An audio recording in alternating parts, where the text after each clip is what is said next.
Developers building modern applications often rely on MongoDB because its document-based structure allows for rapid iteration. But that flexibility comes with a high infrastructure cost.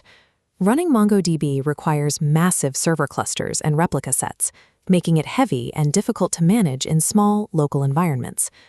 SQLite sits at the opposite end of the spectrum. It runs locally entirely inside a single, lightweight file.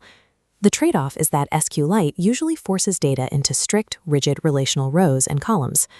A library called NeoSQLite bridges this gap.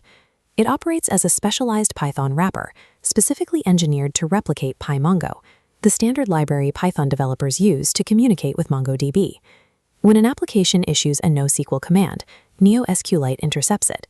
The JSON document is dynamically mapped and output as a native SQL query. By version 1.10, the wrapper achieved 100% PyMongo API compatibility.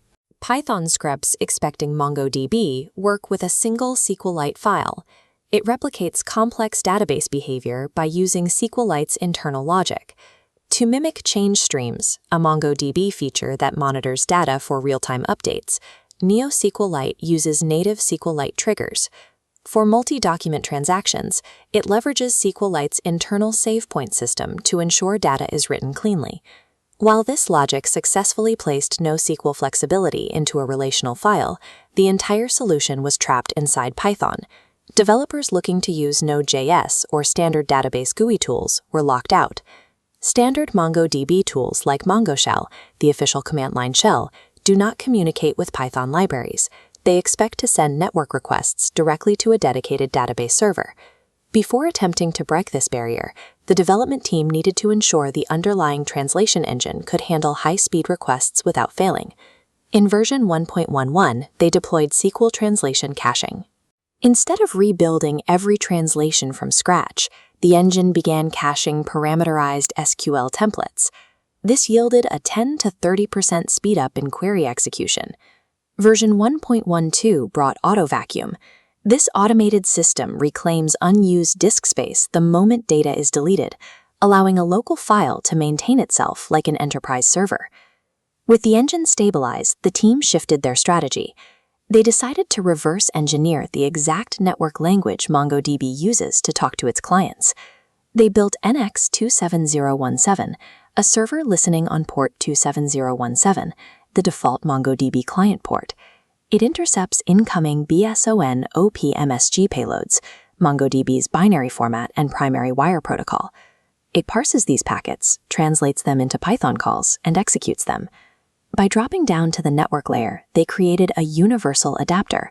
A local SQLite file can now receive data from any MongoDB client, bypassing language restrictions. NeoSQLite v1.137.7 and NX27017 v.0.5.1 function as robust database middleware. The server now processes deep administrative operations. For example, it supports $size call stats, an aggregation stage that returns specific metrics regarding collection size, index sizes, and memory storage. Aggregating large datasets often hits a performance bottleneck when relying on traditional nested subqueries. These subqueries are slow because they force the database to scan through records repeatedly. To improve efficiency, the lookup function utilizes an O(n plus m) hash join, matching records in linear time instead of a steep exponential curve. Intelligently, if data exceeds a 30% memory threshold, the system automatically reverts to the memory-safe subquery method, preventing crashes. The architecture even supports GridFS. This specification stores large files by physically breaking them into smaller, highly manageable chunks. The wire protocol then routes these isolated chunks directly into SQLite for secure storage. A request leaves a standard MongoDB client. The server catches it, translates it into Python, pushes it through NeoSQLite, and writes it to JSON storage. Developers can now use the client experience and document structure of a NoSQL deployment while running entirely on a single-file relational database. This demonstrates that the boundary between relational and NoSQL databases is entirely artificial.